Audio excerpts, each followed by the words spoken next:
Assalamualaikum dan salam sejahtera.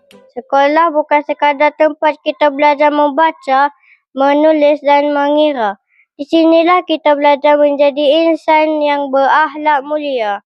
Hari ini, mari kita melihat bagaimana nilai hormat menghormati diamalkan dalam kehidupan seharian murid. Adakah nilai-nilai ini benar diamalkan? Mari kita ikuti laporan khas ini. Loteng dah bunyi.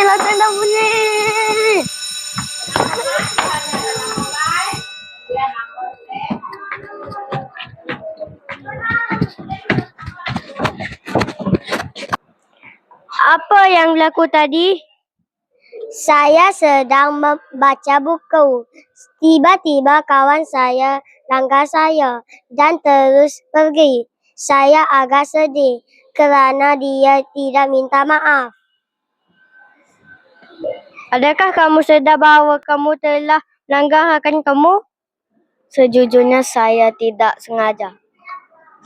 Pada pendapat kamu, apakah yang sepatutnya kamu lakukan?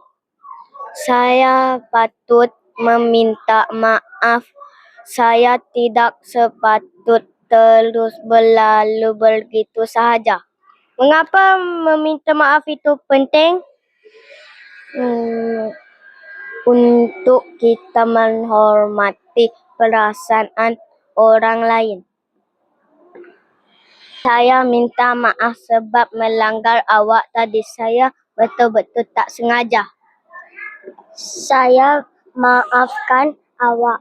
Terima kasih kerana berani meminta maaf.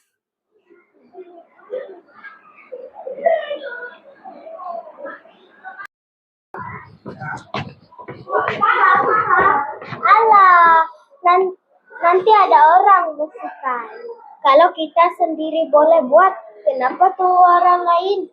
Betul juga. Jom kita kutip sama-sama.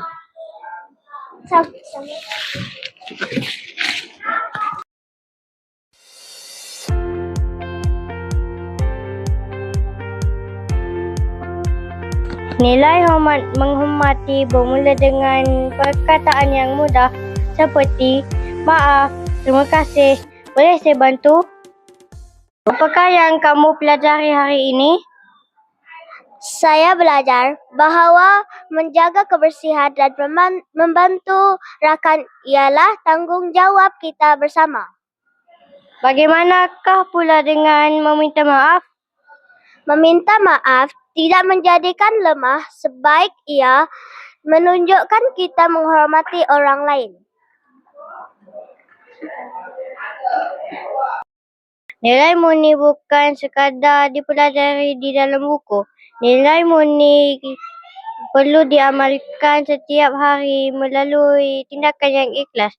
Marilah kita membina sekolah yang murni dengan saling menghormati, membantu dan menyayangi antara satu sama lain.